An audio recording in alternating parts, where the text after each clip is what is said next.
Ini kan pada dasarnya kan masyarakat akhirnya tahu bahwa yang dibeli adalah yang 92, tapi yang didapatkan adalah 90 yang di blending gitu. Dengan 88 pula katanya. Ya, kita nggak tahu. Ini kerugiannya kan akibat tipikor ini besar sekali, 193,7 triliun. Per tahun. Per tahun.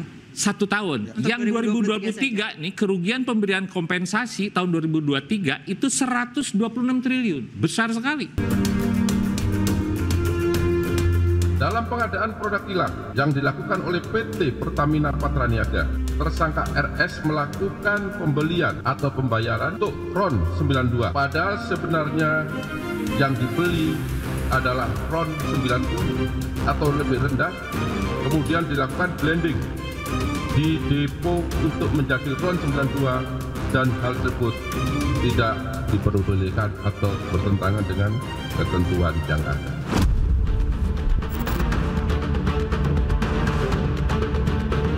Harus berbenah. Saya tidak rela karena saya dibesarkan dari dunia otomotif.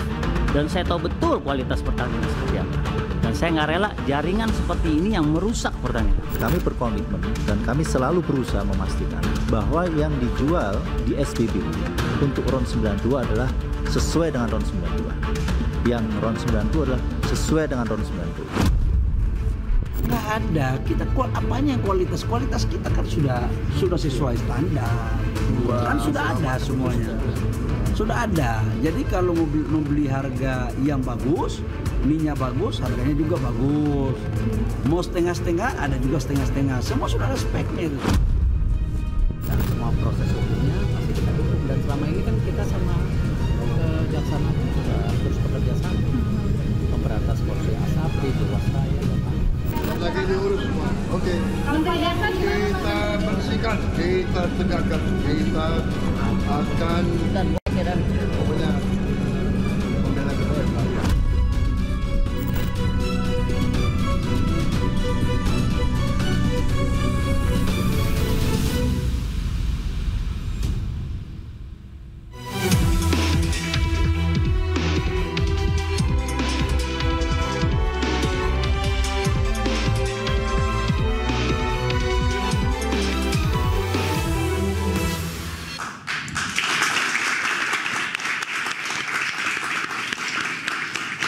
Sejumlah petinggi Pertamina terjerat dugaan korupsi dalam tata kelola minyak mentah dan produk kilang tahun 2018 sampai 2023. Dan salah satu modus yang dijalankan oleh mereka adalah membeli bahan bakar minyak dengan RON 90 atau lebih rendah, tetapi dengan harga RON 92 dan menyulapnya menjadi sama dengan kualitas Pertalite. Nah, skandal ini kemudian memicu kemarahan publik, apalagi sangat masif terjadi di media sosial, bahkan terlihat di SPBU Pertamina saat ini sepi. Dan di media sosial pun sejak beberapa hari terakhir ramai untuk mendukung ataupun membeli produk dengan atau yang dijual oleh SPBU asing. Nah, lalu bagaimana langkah pemerintah untuk mengembalikan kepercayaan publik? Bersama saya Anisha Dasuki. Dan saya Aryo Ardi, inilah interupsi korupsi sulap Pertalite jadi Pertamax.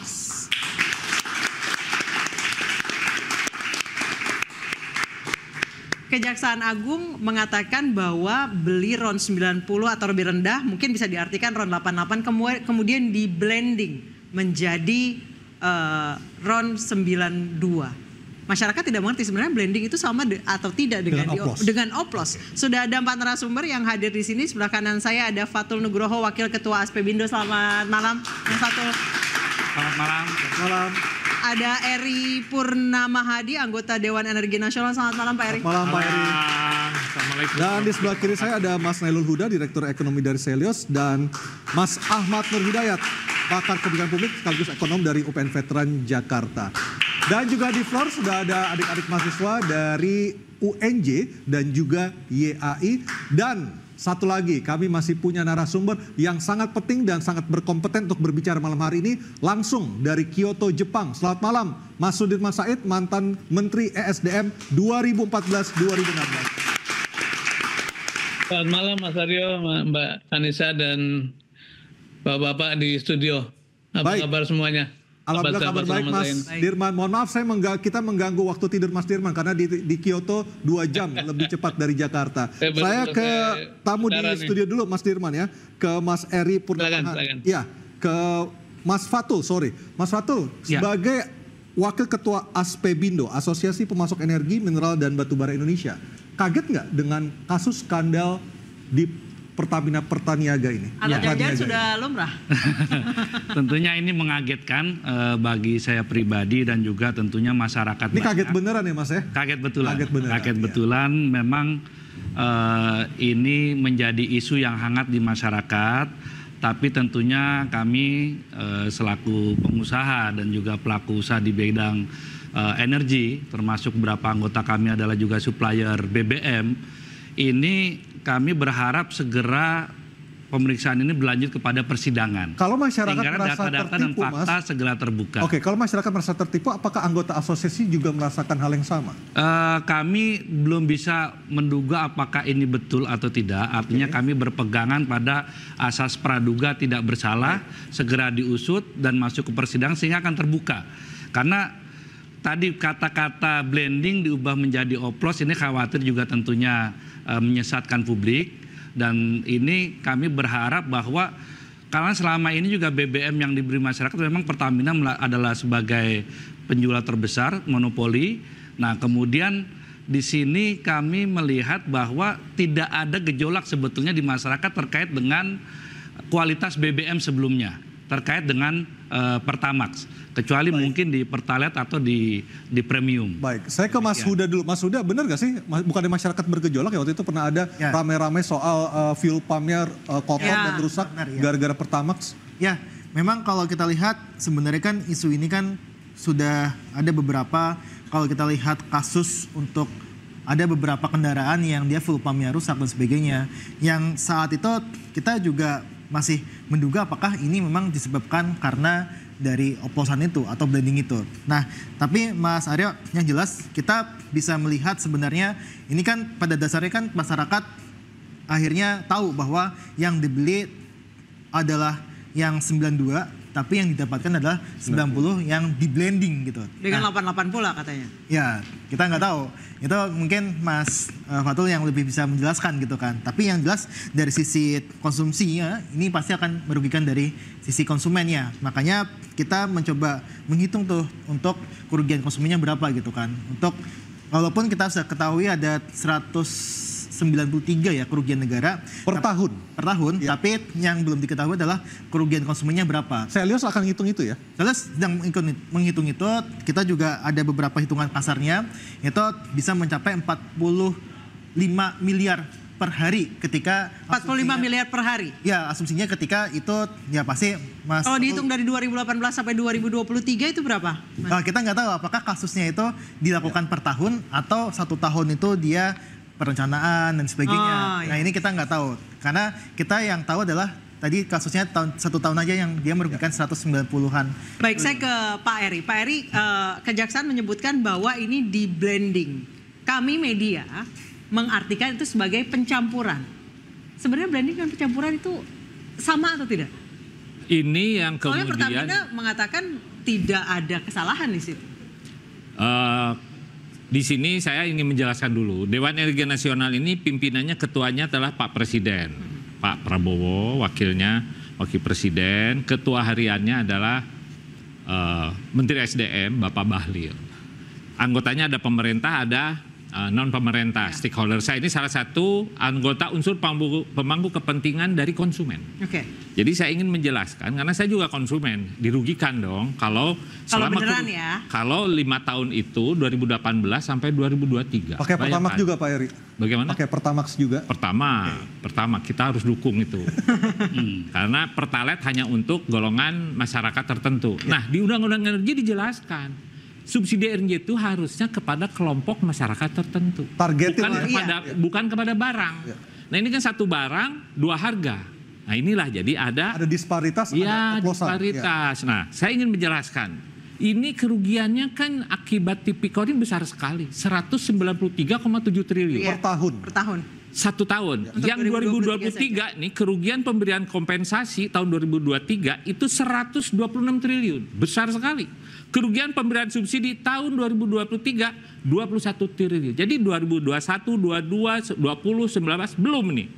Kerugian impor BBM ya melalui broker 9 triliun, kerugian impor minyak mentah melalui broker 2,7 triliun, kerugian ekspor minyak mentah dalam negeri 35 triliun. Nah jadi ini jadi melenceng. Justru kerugian yang besar, tipikor yang besar, tersesatkan, tergiring ke masalah blending oplos. Sehingga masyarakat sampai 2 juta review, 2 juta komen, ini menggelinding jadi bola salju. Pak Eri, Padahal tapi, tipikornya selesai. Tetapi sebelum Kejagung melaksanakan ataupun mengungkap kasus ini, apakah Den sudah mengetahui desas-desus adanya pengoplosan ini, Pak? Enggak, kami hanya fokus kepada waktu itu adalah LPG 3 kilo supaya subsidinya langsung kepada targeted ya. Targeted itu. BBM juga demikian, ada 2 subsidi kan. Nah, yang di blending bukan hanya gasolin sebetulnya, misalnya ya. Tapi solar, biosolar itu yang 6.800 itu juga dicampur dengan apa? FAME.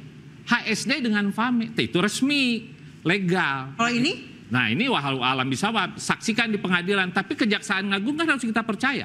Ya. Temuan Karena ini kan itu fakta hukum. Fakta hukum, betul. Fakta yang akan hukum. diuji di pengadilan. Iya. Jadi segera ke pengadilan. Baik, saya akan ke Pak Sudirman Said. Mas Dirman, sebagai mantan ataupun sebagai Menteri SDM di 2014 dan di 2016, apakah Mas Dirman ketika menjabat sebagai Menteri sudah mendengar adanya desas-desus kasus pengoplosan ini, Mas Dirman? Apakah benar ini hanya terjadi dari 2018 sampai 2023 atau sebenarnya sudah lumrah, dalam tanda kutip ya, lumrahnya ya, Pak Dirman? Terima kasih. Pertama saya tidak mau masuk ke urusan teknis ya.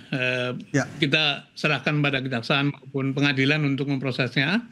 Tapi juga kita serahkan pada BPKP untuk menghitung berapa sesungguhnya kerugian negara yang memang terbukti. Gitu. Saya ingin kembali mengingatkan pada peristiwa ketika saya berdinas sebagai Menteri SDM. Tugas pertama saya adalah membersihkan mafia migas. Itu diucapkan oleh Presiden Jokowi pada waktu itu. Itu dan saya katakan pada ketika Pak Jokowi memberikan amanah kepada Mas Dirman, itu jelas Pak Dirman ya, tugasnya adalah memberantas mafia BBM. Clear seperti itu ya? Pertemuan saya dengan Presiden adalah 26 Oktober 2014. Secara eksplisit Presiden mengatakan bagaimana caranya mengatasi mafia. Dan saya katakan pada beliau, Pak Presiden, urusan mafia dan energi ini bukan urusan teknis, tapi urusan kelurusan pemimpin negara. Saya sengaja mengatakan begitu karena nanti begitu ditertibkan, pasti para pihak itu akan datang kepada Presiden dan meminta semacam perlindungan. Dan itu terbukti ketika pada waktu saya meneruskan audit Petral, hampir saja Presiden meminta untuk mengurungkan atau menghentikan proses itu. Karena memang desakan dari para pihak itu sangat kuat. Para pihak itu siapa sih, Pak Dirman? Jumlah transaksinya, ya. Para pihak itu siapa sih? Petinggi kah atau ya bisa dikira-kira lah ya. Jadi karena volume transaksinya begitu besar dan biasanya yang terkait adalah orang-orang yang sangat kuat secara politik, secara keuangan, maka memang selalu prosesnya begitu. Itu satu ya. Jadi urusannya pasti urusan melibatkan para pemimpin negara gitu. Yang kedua begini. Selama Pertamina tidak menampilkan budaya check and balance gitu ya. Selama terus-menerus menampilkan ada kelindahan antara pemimpin dengan pemimpin lain, ada anak-anak, ada keponakan, ada satu partai segala macam, kultur begini pasti muncul gitu. Karena memang terlalu besar volumenya sehingga kemudian godanya juga terlalu besar. Nah, yang ketiga adalah mengenai oplos atau blending itu ya blending ya oplos gitu. Tapi dahulu pada waktu saya mengaudit Petral memang ada pihak yang memperoleh mayoritas kontrak dari pengadaan minyak dan BBM dan minyak mentah itu hasil audit, bukan hasil omongan saya, tapi audit yang dikerjakan oleh konsultan internasional yang juga pada waktu itu diselenggarakan oleh Pertamina. Nah, yang juga menarik untuk dilihat adalah sebetulnya kalau betul-betul mau dibersihkan urusan ini, itu memang harus terjadi check and balance gitu. Saya dulu pernah Pak Dirman, melakukan pendaftaran ulang Pak Dirman, di sini Pendaftaran ulang para kontraktor. Oke, di sini ada 5 dari Pertamina dan 3 dari broker. Siapa yang mulai duluan? Ya. Pertamina yang memintakah atau brokernya yang mendekati pimpinan di situ? Itu kan ada istilah tepuk tangan itu perlu 2 kan. Jadi nggak mungkin sendirian. Jadi gayung bersambut ya Pak Dirman ya? Vendor sendiri tidak mungkin Pertamina. Tapi yang lebih penting adalah tidak mungkin teman-teman di Pertamina itu berani melakukan itu tanpa perlindungan politik dari para pihak yang punya kekuasaan. Itu satu, karena jumlahnya begitu besar. Dan itu mesti dicek. Sekarang ada istilah gamenya sama, pemainnya berbeda, gitu ya. Tapi memang saya merasakan pada waktu bersih-bersih itu justru dari pemberi tugas yang kelihatan ragu-ragu. Di tengah jalan itu hampir saja dibatalkan. Dan apakah kemudian muncul satu varian baru atau generasi baru dari mafia, saya tidak tahu. Tapi yang jelas pada waktu itu adalah hampir saja auditnya dibatalkan, laporan kepada KPK hampir saja dibatalkan. Berarti ini bisa dibilang adalah mafia generasi baru. Nanti usai jeda saya akan bertanya kepada Mas Dayat, sebenarnya hitung-hitungannya tuh berapa dan kerugian di masyarakat sendiri seperti apa? Usai jeda tetap di Interupsi.